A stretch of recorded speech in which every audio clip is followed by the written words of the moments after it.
and we will be admitting a few more people as the evening goes on. But we want to start and end on time. First of all, just a note that we're recording the webinar today for the few people who couldn't attend and would want to see it later. My name is Kevin Goheen. I'm the Executive Director of the OLBA. If we could start the presentation, please.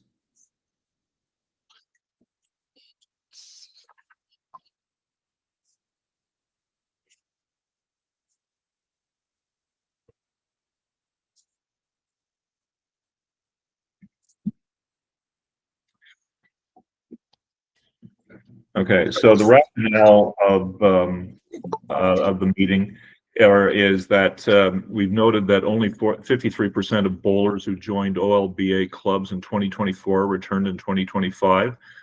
That's a low figure and it's dropping. I would argue that very few clubs actually know their accurate retention figures, because very few clubs have actually reached out to me and said, Kevin, what is my retention figures?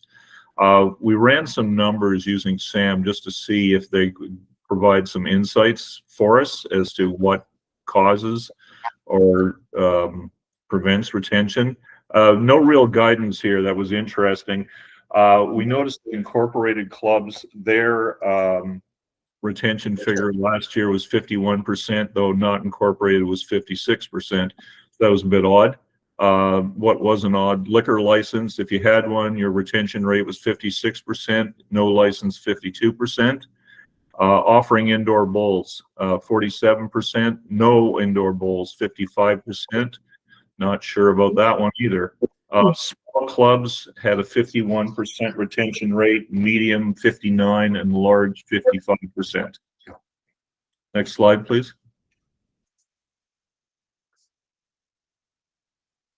So tonight we've got three speakers. First of all, Bill Arthur, our Director of Marketing and Membership, will speak to some reports he's already written that are available on our website. And we've got presidents of two clubs who have very good retention figures, who are kind enough to be able to speak to us this evening. Leanne Franklin, President of Heritage Greens Lawn Bowling Club, will present some insight. And Pam Manius, President of the Stouffville Lawn Bowling Club, will present. At the end of the presentation, we'll have lots of time for questions and answers, and then I will wrap up. So, Bill, take it away. Thanks, Kevin. If you can run that first slide, please, Karen. As Kevin's already said, these are the figures of retention. We're going the wrong way. The figure was lower this year, and we need to reverse this trend. The question is how. There's no one answer to all this. It's a combination of things that you can do, and I'm going to run through various recommendations that we have for clubs. Some of it may seem very obvious to you, but sometimes it's useful to just stand back and look again at what is obvious, and remind ourselves of the things we should be doing. Next one, please, Karen.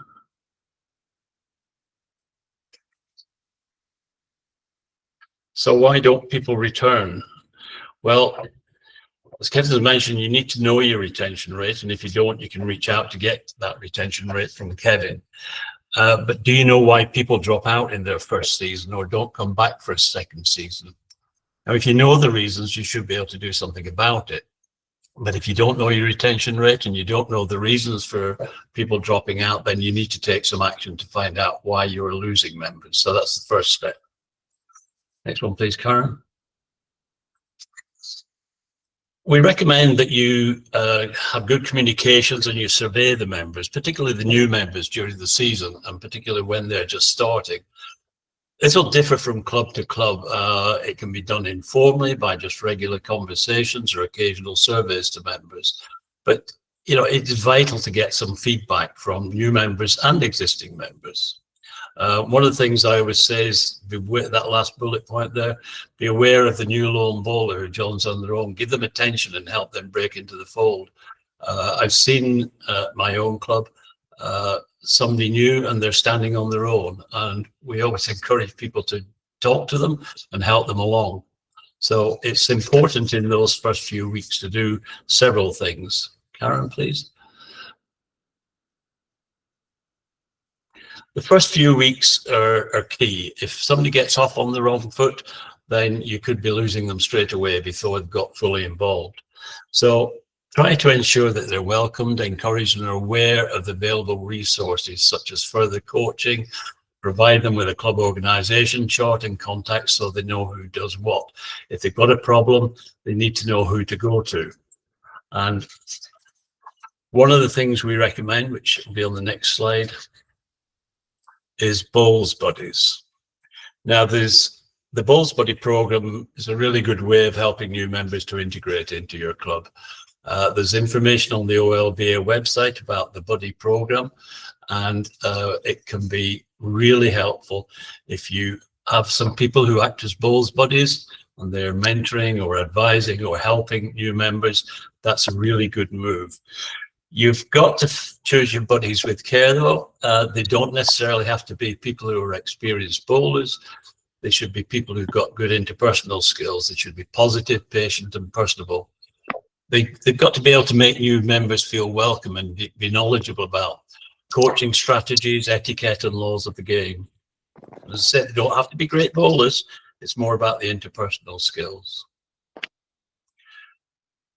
One of the suggestions, next slide, please. Oh, we've gone on to it. Thanks, Karen. That last point, sorry, I'll just go back. On that last one, we mentioned about consider some means of identification for new bowlers and Bowls Buddies. What we did at our own club, and I don't know if you can see these very well, we produced, well, they're in reverse on the camera, but basically it's saying, I'm a new bowler, the orange one, and then there's green one that says, I'm a Bowls Buddy.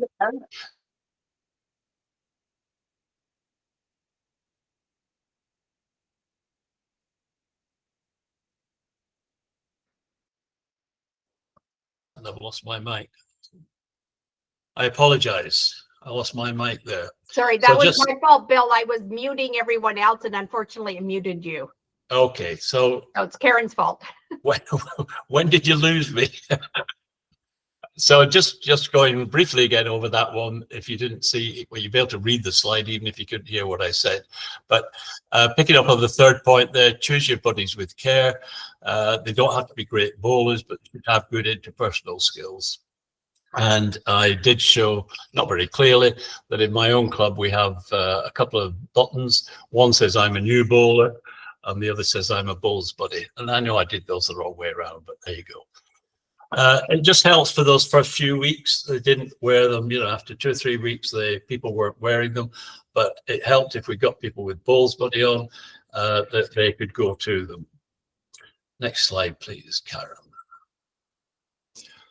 So one of the things that we suggest is if you've got a Bowls Buddy, that you communicate between the Bowls Buddy and the bowler and arrange, if possible, for their first outing, whether it be a jitney or a social event or something. Try to ensure that there are buddies there to help them integrate. And this gets around the danger of a new bowler feeling lost, ignored, and they stand there and they don't know what to do. You want to really avoid that situation where somebody turns up and they don't know what's going on and they're ignored. Now, different people will have different needs. In my own club, we found that some people needed more attention than others. The more confident people, after a couple of weeks, they didn't necessarily need to have a lot of help from your from the Bowls Buddy. So you have to cater it to an individual's needs. Next one, please, Karen. So these first few weeks, as I said before, are really important, because if you lose somebody in the first few weeks, you know, you're not going to get them back. Now you have to recognize that some people will need more time to learn than others. So coaching is something that you can offer, and it can be on a personal basis or in small groups, again, depending upon the need. Some people who are maybe a little bit shyer don't want to do coaching in a large group. So meet their needs and either do personal coaching or in small groups. We all know that we've got some really keen members in our club, and they're eager to help someone, but it depends on the way they do that. You have to recognize that what you think might be helpful can be perceived negatively by someone who is new. And by that, I mean something like they don't know all the rules. So you can tell them the rules, but you have to do it in the right way. If you say, you can't do that, you've got to do that, you know, it's all about how you approach people. And you have to recognize that in the first few weeks, they're not going to know all the rules. Next one, please, Karen. And again, as I said at the outset, it's some of this is obvious, but it's really important that you recognize this. People are coming to a new sport. Some people want to be doing it for social reasons. Some people want a more competitive outlook. Some people will be lacking in confidence and need more encouragement. Some people will be into the game straight away. We've all seen the people who come to a new bowler lesson and they pick it up straight away, and they're confident people and they know what's going on. But I think probably a lot of people aren't like that in the lawn bowling community when they first start. Try to involve the new bowler in the game so that they know what's going on, how the score is going. The old mantra used to be for a lead, you bowl your balls, go and sit on the bench and we'll tell you when to bowl again. That's really discouraging. You want to explain to them what's happening. If you've got scoreboards, maybe get your scoreboards out so that they can see what the score is and they really feel involved rather than just, I've thrown my balls and I've got to go and sit on the bench now. They just feel left out of it then, I think. So develop and deliver a coaching and an orientation program for new bowlers. You know, that's relatively easy to do, especially if you've got some, if you've got good club coaches.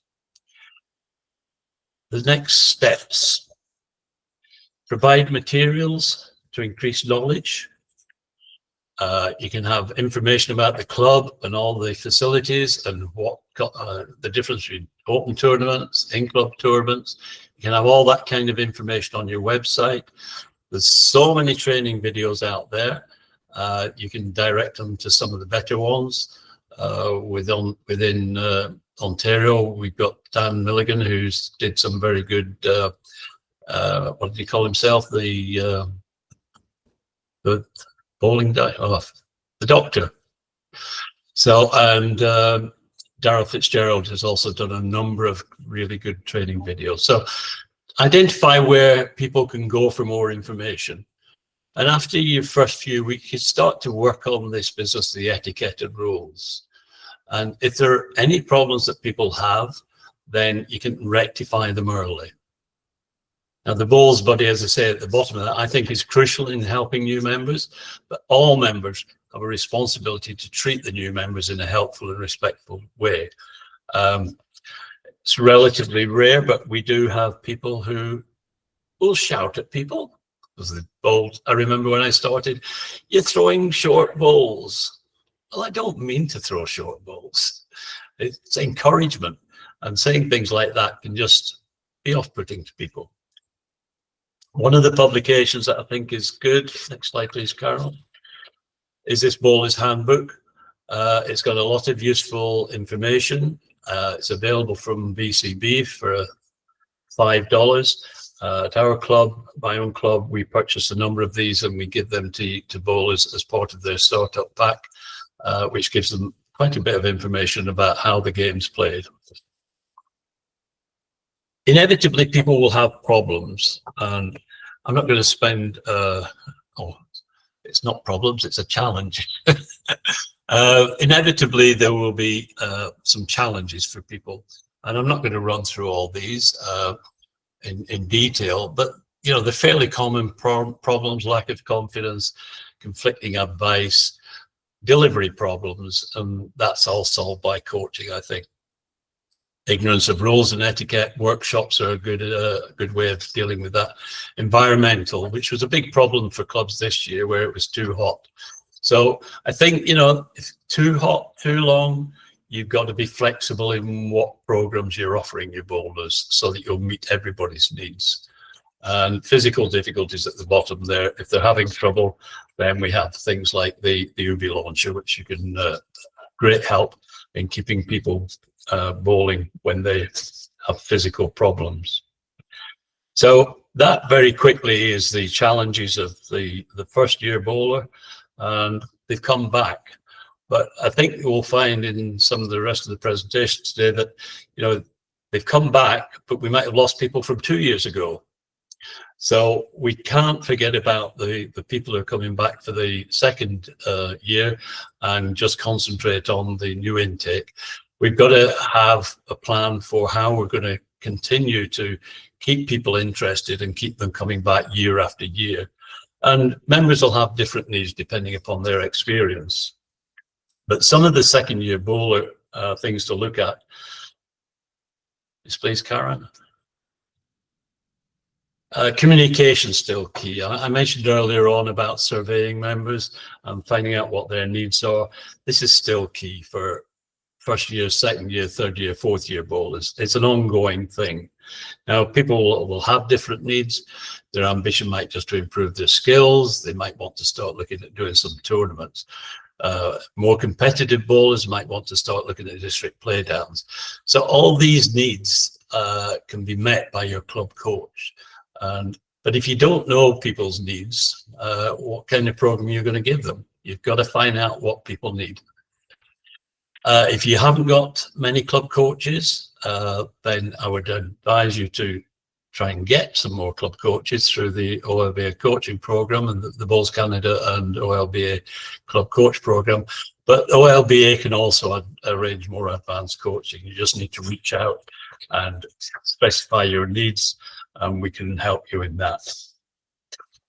So the second year bowler, next slide, please.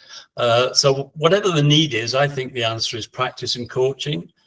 And club coaches can help with practice drills and measuring results. It's not just a question of just turn up and roll some balls. But people might like to do that, but sometimes a more structured program is better for people. Club coaches can offer clinics such as weight and line. And as I mentioned before, if you don't have a club coach, OLBA can arrange clinics and more advanced coaching for competitive play. A good thing to keep people interested, and I know it's difficult to get volunteers, but once you get somebody volunteering for an activity in the club, they do become more involved and feel that they belong more. So after that, the following years, you keep working on things like vice and skip clinics, more strategy, more competition coaching. You might do some, I mean, there are quite a few novice tournaments around, but within your own club, you might want to do something that just involves first and second year bowlers, where they can get experience of different positions and get themselves into competition by doing that. Continue to assess what members require and provide opportunities. This is all about continuing communication with your members. Yeah, well, I'm just about to wrap up. Karen, if you can do the summary. So I've rattled through that, but as it says there, retention can be harder than recruitment, and I think the statistics prove that. We've been very successful about recruiting new members over the last few years, but retention is still a problem, as you know from the statistics. So you need a proper plan and organization. You need to choose the bowls buddies carefully. You need regular feedback from all the members, and your club needs to be welcome and inclusive. You need good club coaches, and none of this is easy. You really have to work at it, and don't take anything at all for granted. Okay, that's me. Thank you, Karen. That's great, Bill. Thank you very much. So now we're going to hear from Leanne Franklin, who's going to talk about the great success they've had at Heritage Greens. Good evening, everyone. Kind of nice to be asked to present about Heritage Greens. I was kind of surprised to find out our metrics are 81% of new members from 2023 rejoined in 2024, 68% from 24 rejoined in 25, 57% from 2023 were still members in 2025. And I'm not exactly sure how we beat the OLBA averages. It's a really good question, but we did lose a lot of those 2023 members, so we also need to learn and improve. Next slide. When thinking about the key factors and how do we retain our members, we have a really good Learn to Bowl program. I think that has helped us a lot. We usually get about half of the Learn to Bowl people will join our club for the year. We have a great social atmosphere, which I'll talk about a bit more. We have a variety of jitneys and leagues. There's 8 opportunities every week for someone to play. And our greens are excellent. A lot of you on the call, I'm sure, have played at Heritage Greens. We have a lot of new club bowls now, and we have a new family membership and junior program, which I'll talk more about as well. So first of all, our Learn to Bowl program, when I started in 2017, it was called Rock and Bowl, and I was hooked immediately. I was recruited at our curling club along with my daughter-in-law and a friend and some other people. We had a great time. We changed the name to Learn to Bowl 2 or 3 years ago. Somebody said they didn't like loud music, so we said, okay, let's change the name of our program. Most of our new members are from the Learn to Bowl program, and the numbers are growing each year, which also is a challenge because if you have 50 people out that you're trying to teach, it's a lot. So be careful what you wish for, I guess, is one of the messages. We have a planned lesson and game every night. So it'll start with people will arrive. We have wonderful greeters who get them to put their number up on the jitney board, and we'll plan the teams for us. So the coaches can be out. They just bring out a set of bowls. They practice and we do drills, and then we do a game which progresses each week, and we encourage them to stay after and talk to people, buy a drink at the bar or buy a pop or just drink their water, get to meet the other people, get to talk with the coaches and volunteers. One of the nights, the second last night, is a Crazy Bowls night where we just do a fun activity every end. It changes. And then on the last night, we do a $5 mini tournament. So they play 3 short games with the same team, and it gives them an idea about what it would be like to play in a tournament. And on the last 2 nights, we give out prize money based on them paying. And they learn that, hey, in lawn bowling, you can win money at tournaments, which is kind of nice. And of course, the social is encouraged each night. So I think the key is having the program, the lesson plan. And we also have a pathway to leagues. So the leagues start in first week of June. So if we do our Learn to Bowl during May, then they can join a league when their Learn to Bowl is finished. And we have lots of options, but a couple of the leagues that we would suggest would be an Aussie Pairs League, which is a random partner each week. So you're playing with somebody new. You don't have to have a team. And the Morning Coffee League is another one that they might like to join, which is a league where they don't need a team. They just get put on a team, and it's all even teams. And we have an evening jitney. So traditionally, our Learn to Bowl is run on Wednesday nights, and we do an evening jitney on Wednesdays after Learn to Bowl finishes. It's jitney style, so they don't need a team, they don't need a spare if they can't come. And we also do a social after, which may be music trivia or rock and roll trivia or new feed bingo or something like that. And again, they get to know the other members. By this time, they have joined the club. Next, please. We have a great social atmosphere. So when I joined in 2017, there was no bar at our club. And some of us would go out to Casey's or somewhere after. We'd have to drive there. But quickly, the club licensed the entire facility. All inside the fences is all licensed.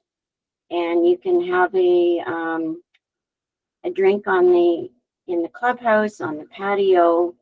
You can have a drink at the end of your rink, and it's a reason to stay and socialize after each game.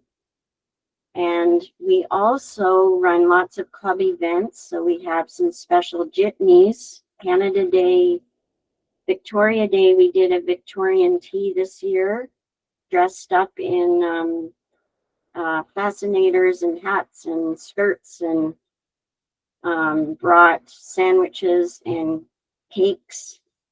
And we also had an end of season jitney. We had a pig roast and jitney, and people were invited to bring their friends and family. And we had 3 Friday fun nights, so they're always a different theme. And we had 2 club tournaments. So all of these things, you might see, we seem to have a lot of people that play just the daytime jitneys or just the leagues. So these kind of events bring everybody together. So you get to know more people, and they get to play with the more competitive bowlers, etc. on these fun days. Like I said, we have 8 opportunities for organized games every week. 3 daytime jitneys, our Wednesday night jitney and social. It has a chase the ace, and we do the trivia, etc. after each game. We have 3 different evening leagues. One is a singles league, one is a mixed pairs, ladies pairs where you need a team, and the Aussie pairs where you're paired up with different people every week. We have our new morning coffee league. They're playing fours format, which they found to be really social. And somebody puts on coffee, and often they bring treats. And so this way we have evening leagues and a daytime league. It depends whether you like heat or if you can only play in the evening because you work. And we also allow people to join or exit leagues after each round is completed, which makes it really flexible. And we allow members to access a gate key if they want to practice on their own, play a game with friends when it suits them. So we're very flexible at our club. All of these opportunities I talk about after that $5 mini tournament and giving out the prize money. I talk about my journey in bowls and other people's journey in bowls, all the opportunities at our club. Greens, I find that it's easier to learn the game on a quick, fast surface, and that we do have at Heritage Greens. Our greens crew works really, really hard, and they're very dedicated to the club.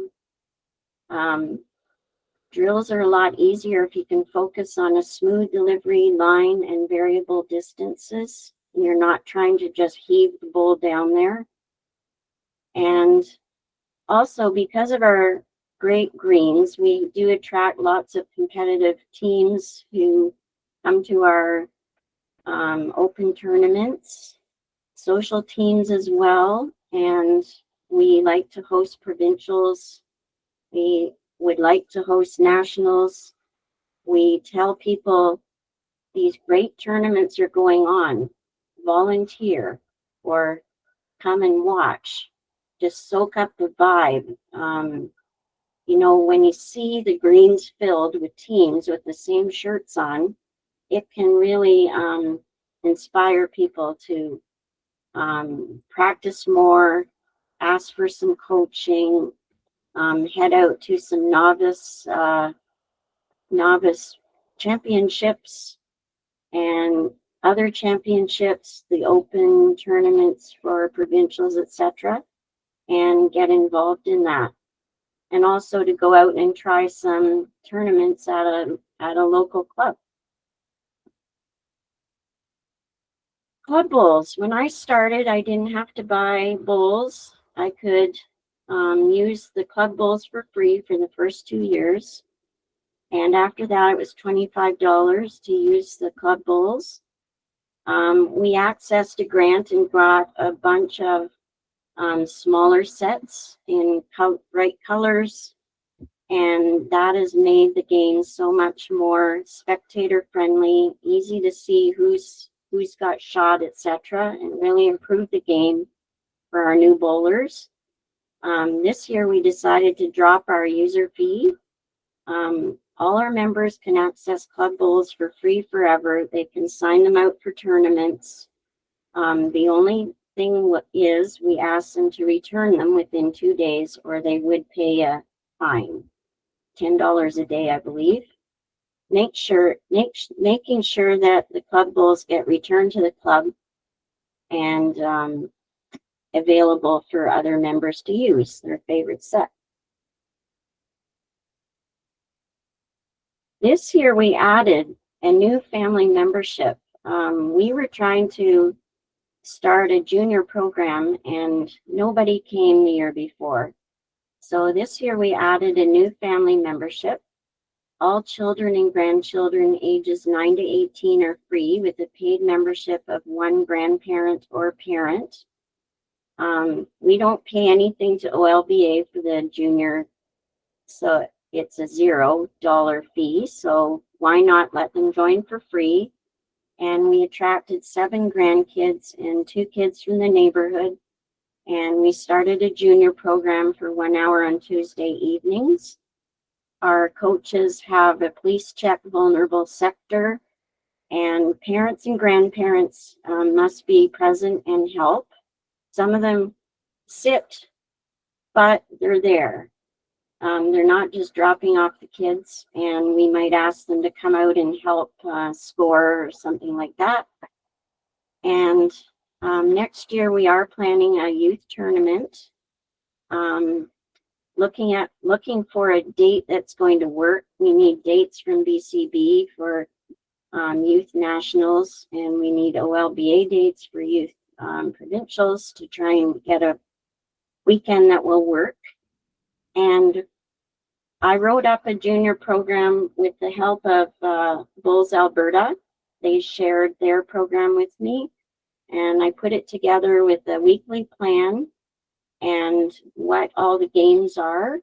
We never actually played a normal lawn bowling game. We just played these fun games. Next year it'll be their second year for some of these kids, and maybe we'll play some normal games.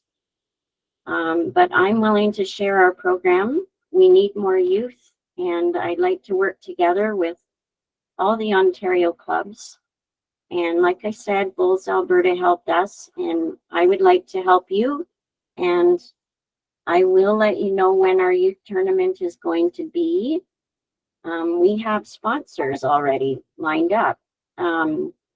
Sarah Van Stein and Daryl Fitzgerald are going to sponsor the tournament, and I'll keep you updated. Do I have another slide, or is that it? That's it for me. Thank you. Great. Thanks, Leanne. So that's very interesting to hear about all those activities. So next we're going to have Pam, who's going to talk about Stouffville's good practice in retention. Can I have my slide? Okay, thank you. Can you hear me? Can you hear me? Yes, we can. Okay, okay. So 82% of our new members from 2023 rejoined in 24. And we had 11 new bowlers, so we had 9 of them return. Sorry, my voice is not very good. In 2024, 13 of 15 new bowlers rejoined, which was 87%. And 73% of our new bowlers from 2023, second-year bowlers, returned. So that was 8 of them returned. Next slide. Why do we think we are beating the averages and our members are coming back? 1, I think communication. 2, our social functions. 3, our league play. And 4, plenty of equipment to use for free. Next slide, please. Without good communication, people can feel disconnected and miss out on social occasions. As president, my opinion is that our members need to be informed in order to feel included. Our club now has a monthly newsletter, April, May to September. Each issue includes a positive president's message, pictures from the previous month's events of our club members and our guests having fun. Next month's events, a small feature with a picture of one of our club members and their achievements, and a small write-up. Some housekeeping items, a bowling etiquette tips, and some funnies, some bowling funnies. All our newsletters are posted on our website, and we also do announcements at the beginning of every league or gathering of members. Next slide, please. Our executive members' pictures are all posted internally in the club. Members need to know who we are and that we are approachable, especially helpful for our new members. Visibility of the executive members at all club functions is very helpful, as the executives are able to see who requires encouragement and help with the mechanics of the game or is socially struggling. In the clubhouse, all of our year's events, our sign-up sheets, are posted on a whiteboard early in May, and all members are routinely encouraged to sign up. We pay particular attention to our new members. Next slide, please. Our executive member, next slide, sorry. Okay, this year we introduced, the previous slide. Thank you. This year we introduced a new bowler welcome package, which includes information on our new bowler training week, which follows our registration week. We have our new bowlers come out for hopefully 3 sessions of practice with our existing members who practiced at that time, but also help out with some coaching of the new people. The pamphlet also includes league information, etiquette rules, a training manual, and league rules. Our new members are asked to bowl on Monday nights because we play trebles on Monday nights for at least the first session of the year, which is 8 weeks. This way they can play lead, They have the support of a skip and a vice that can help them with their development. No, we're still on the previous slide. Oh, sorry, yes. New bowlers are given this package of registration, and they're asked to return with it the following week for an introduction meeting to the club and the facilities. One of our executive briefly runs through the package, and the new bowler will join the trebles team as lead out on the greens to play a short game as an introduction to their teammates. Next slide, please. Thank you. Every month of the season, the club has a bowl and dine, which is we bowl and then we eat. And then we probably go out to bowl some more and come back in from dessert. And we always have prizes and, you know, for the teams that won. Generally, we randomly select teams, or we try and base it on new bowler, experienced bowler, so the teams are all evenly weighted. In May, generally, it's hosted by one of our club members who has sponsored the bowl and dine. June, it generally is an in-club fun mini tournament, which is an introduction for our new bowlers to the tournament. July is the member-run beach party, where we play beach games like hit the sandcastles or get your bowl on the beach blanket or anything relating to beach. And August, we have a member that runs a potluck, so everybody that attends brings something to eat, and if they don't want to make something to eat, they get $5 towards the meal. And in September, we have our final event, which is generally the President's Barbecue. For many of our new bowlers, the social events are an opportunity to play some crazy games or experience a tournament in a fun setting while meeting existing members in conversation at dinner.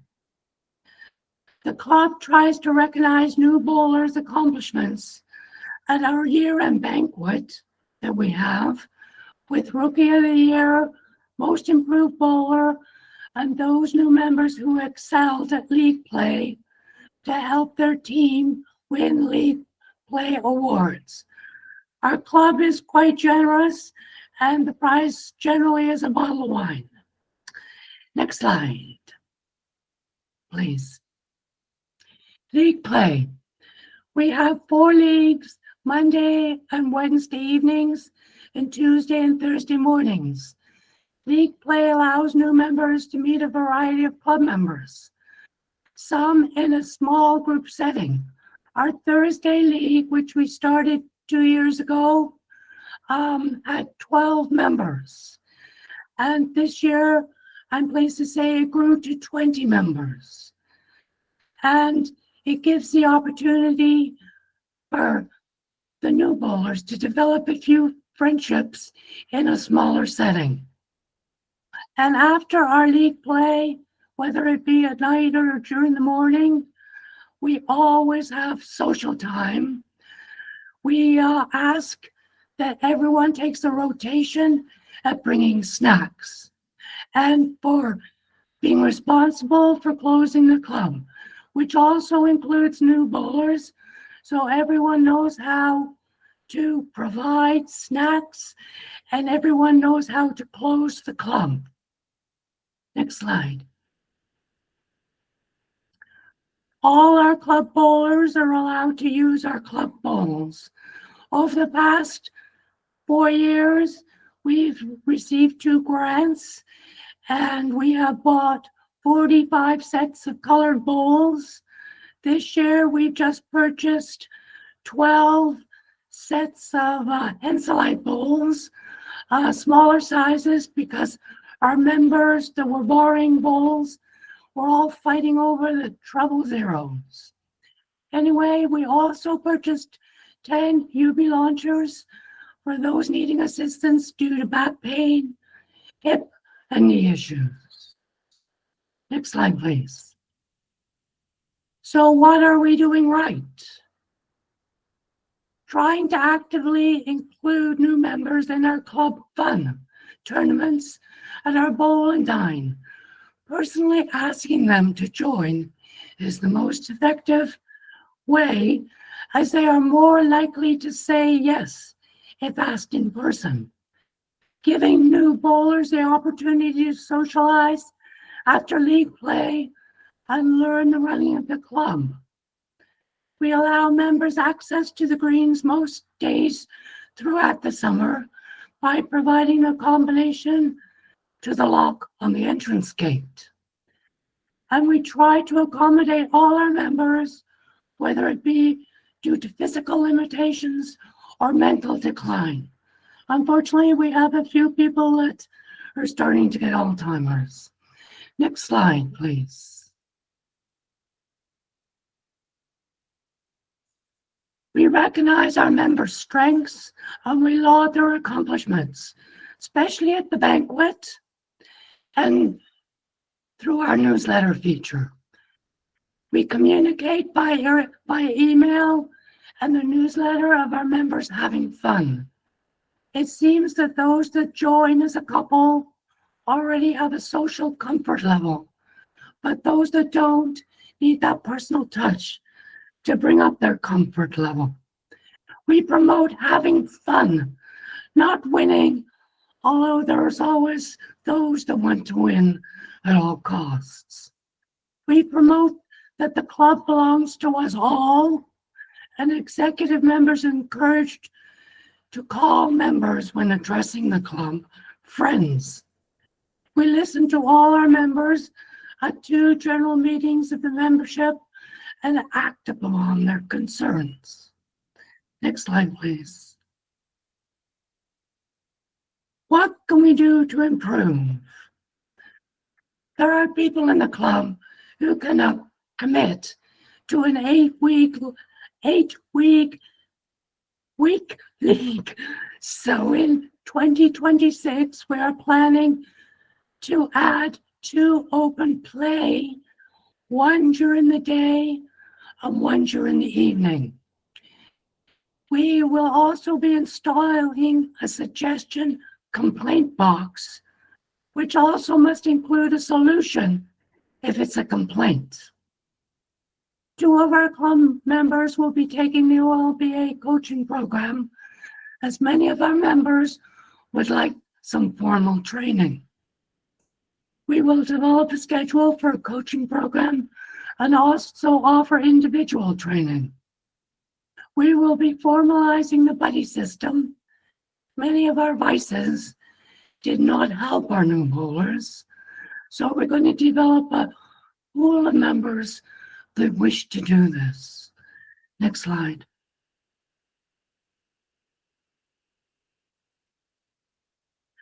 We're going to purchase a big display screen and monitor to display our upcoming events to ensure all members are aware of our activities. People seem to be more visual and prefer to see announcements displayed rather than have to read them themselves from our whiteboards. We want to create more opportunities for members to socialize, including more fun nights during the season. A survey of our new members, or all of our members too, suggests that word of mouth friends brought them to the club to join. So let's get the word out. Thank you. I'm finished. Okay. That's great. Thanks, Pam. So what we heard this evening, we had 3 presenters. Bill spoke about the importance of the Bowls Buddies program. and putting the people with the people on that who have the right people skills. He also spoke about the importance of communication and the fact that retaining members is hard work. Leanne attributed their success to good greens, having a good learn to bowl program, having a variety of jitneys and leagues, and free club bowls, and trying this new free membership to promote more youth bowling. And then finally, Pam, again, a theme that I think is important is attributed communication, both informing and listening, for being a good club for retention. She as well talked about free bowls and launching devices, and focus on promoting fun and also promoting volunteerism. So thanks for all those contributions. So we've got some time for questions and comments. If you have a question, put up your hand or put it in the chat, and we, our panelists, will try to address that.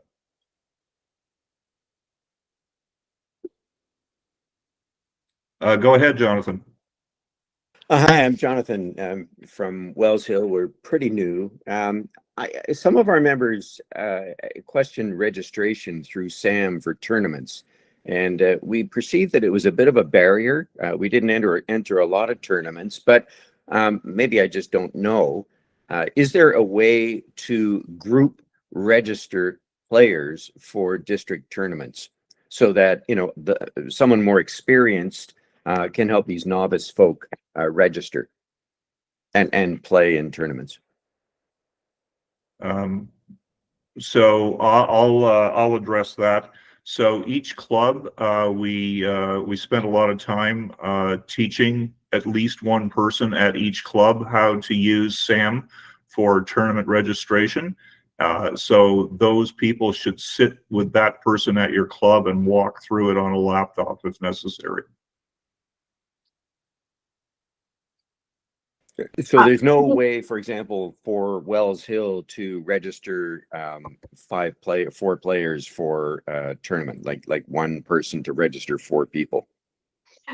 So no. So the way it works, Jonathan, is that the only tournaments that you have to register for on SAM are the district playdowns and the provincial championships. For all the other tournaments that are hosted at other clubs, there's a variety of methods. So a lot of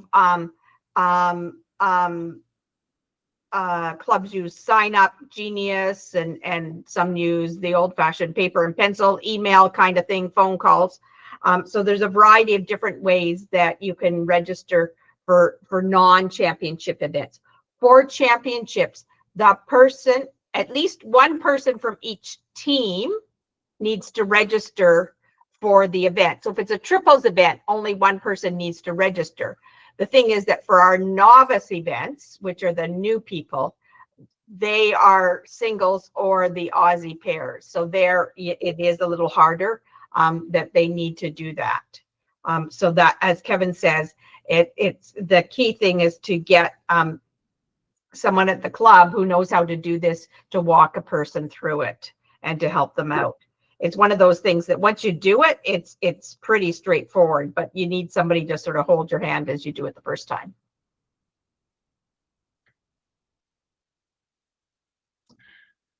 Okay, so before I take the next question, I will take a question from the chat. Joanna White asks, how are all the varied programs funded by the clubs? We are always strapped for cash.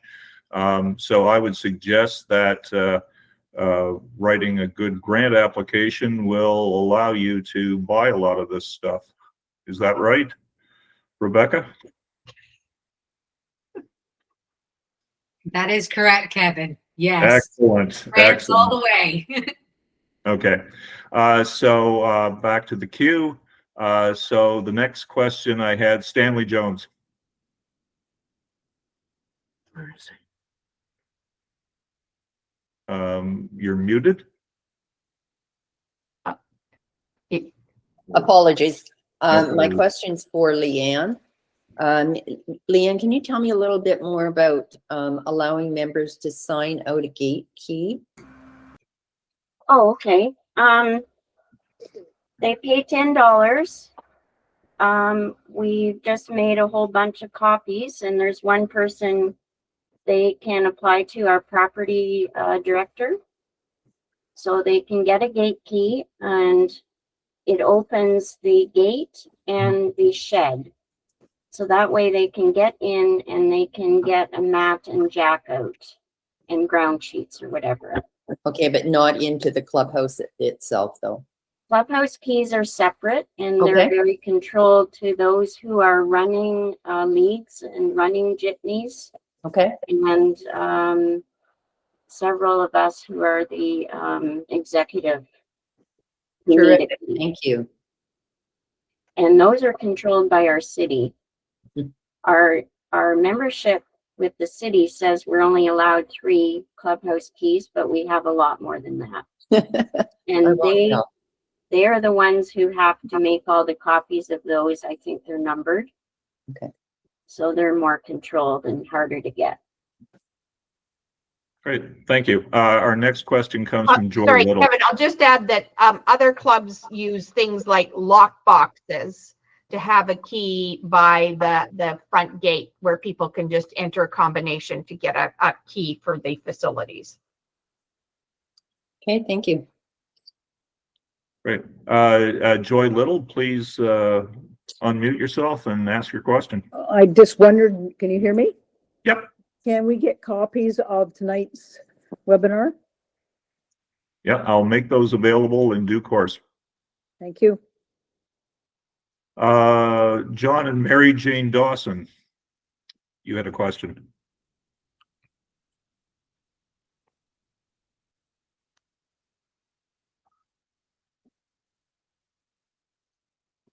Okay.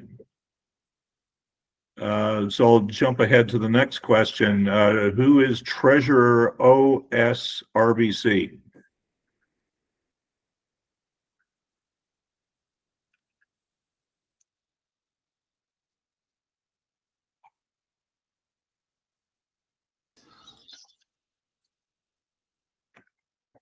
You're muted. Yeah. It's Ellie from Owen Sound Roseland Bowling Club.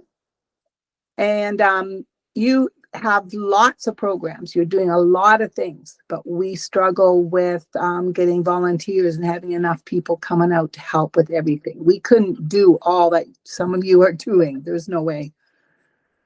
So how do you have them come out and volunteer to run a program?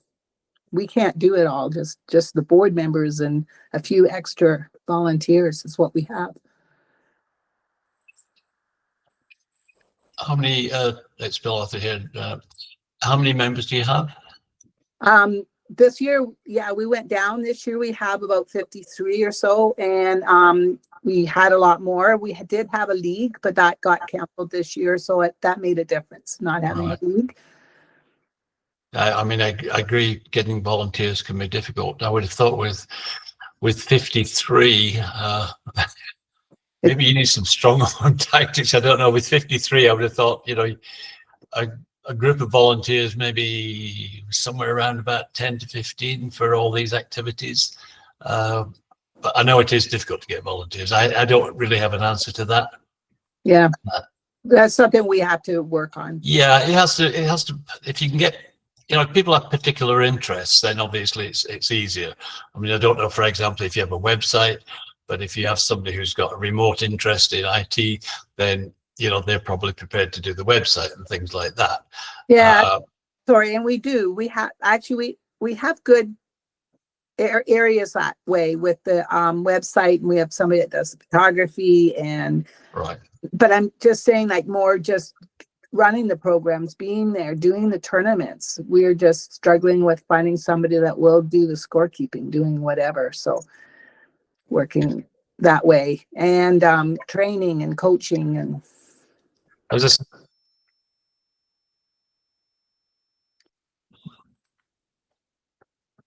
Oh, Bill, you got muted again somehow. somebody doesn't like the sound of my voice. I think if you want help with coaching to get people trained as club coaches or to do some coaching courses for you, contact Peter Madison at the OLBA. He's the director responsible for coaching, and he can probably help you. Yeah, we're just gonna have to find a way of recruiting more volunteers. Yeah. Okay. Well, and I think the key with a lot of things is to start small, right? So Heritage has a lot of things, both daytime and evening. You know your membership, so you know whether you have more people who are still working and therefore you need some programs in the evening, or if you've got more people that prefer to bowl in the daytime. Try and, if you've got more of one type of bowler than the other, then you can focus on those programs to get started. Or have one evening program and one daytime program, so you can try and get both. And then as those programs are successful, they will breed more, so that instead of just bowling, let's just pick on evenings for this example, if you just have bowling one evening a week and everybody's really enjoying it, then all of a sudden somebody will step up to have it a second night of the week because they want to bowl 2 evenings a week. Yeah. So it's don't try and do everything at once, but pick something that's best suited to the members that you have and the needs for them, of the new people especially.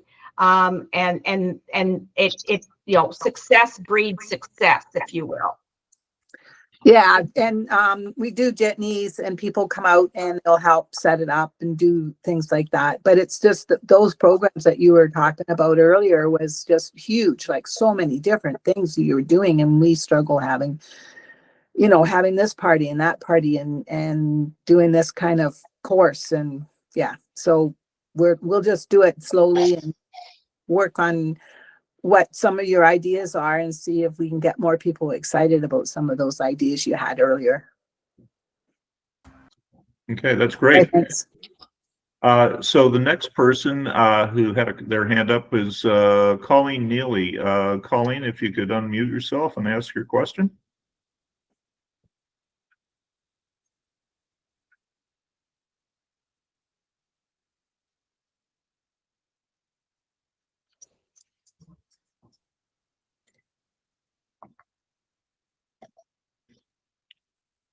Okay, so while we're waiting for Colleen, I've got in the chat a question from John and Mary Jane Dawson. Is there a computer program to run a tournament? We have volunteers to help, but need help. Anyone want to take that? So the championship committee is putting together a few more resources for doing draws and different things for running tournaments. So there's the host guidelines that are on the website. So we're going to be trying to enhance those. And I suspect that if we offered a webinar like this that was focused on being a draw master, convener, running a tournament, be it in-house or open, that there would probably be a lot of popularity for that. So we'll try and get something like that organized as well. Karen, if I could just add to that very briefly, I mean, a number of clubs are using their own Excel-based programs for them. I think there are various variations on that. I have one. I know Oshawa has one. Maybe there's a case at some stage for drawing all this together and having a generic open tournament computer program. I'll add that to my list of things to look at. Well, you could get Brian maybe to have a look at that, because it sort of falls under that. You don't have to do it all, Bill. Oh, I thought I did. So Colleen's come back. Her mic, she's having technical woes. Anyway, she just wanted to mention that Cosburn has a 1-month program with about a 50% retention. And that's affecting the year-over-year retention for that particular club. Now back to the queue for people that had their hands up. I just want to build on what Colleen's saying, because Leanne talked about their family memberships. And the thing is that from the OLBA perspective, there's not a lot of requirements as to what kinds of memberships you have to offer. Anyone 21 and under, so youth, the OLBA fee is free. But for other people, you can do them a 1 day a week membership, a family membership, a 1 month trial membership, whatever you think might work locally for your club, for different types of memberships to get people in the door. The Learn to Bowl that Leanne talked about, we have a similar program at my club. We still call it Rock and Bowl, and it runs for 8 weeks, and lots of people join out of it, but not everybody does. Some people are happy just bowling 8 weeks out of the year. So experiment and have a variety of different membership options available. Great. The next person with their hand up is Steve Ashby. Steve, if you could unmute yourself and ask your question or comment, go ahead. Hello, my name is Esther Ashby. Steve is in England. I am the membership director. Two comments. First of all, regarding Drawmaster. So we are in the city of Toronto and we are 175 members. Drawmaster is a challenge. And what we did this year is we had people shadow our Drawmaster, learn how to do it from him. And it is a very challenging job to be a Drawmaster. So it requires really sitting, watching, focusing on how all that happens. So that mentoring program is what we're trying to do to build the number of Drawmasters at our club. The second item I wanted to talk about is the alcohol licensing. So City of Toronto, again, we have our own challenges. It's not going to be whatever fits everyone else. Our space, we have a permit for our space. And as a result, we have to apply for you see that alcohol and gaming organization to get a permit for just one event. Every time we want to have alcohol, we have to do a permit for an event, and there are a variety of different events. So we have found it actually quite challenging. It was successful when we did have a liquor license for one event where people could buy a drink after the social bowling, but it required a lot of work, and so we've actually scaled back on that. So lawn bowling facilities that do have a liquor license, you are fortunate if you can just have one blanket for the year, because it does have its own challenges. Over and out. Okay, thanks. So I'll just comment on that. Leanne has indicated she's been in the chat, asked a lot of questions about the liquor license, and she said that she's willing to. You should follow up with Heritage if you want to learn more about the process for licensing your particular club. So we're now at 10 minutes past 8. I don't see any other hands up, and I'd like to get people out of here on time. If we could have the final slide, please. Oh, yeah, sorry. Great, no worries.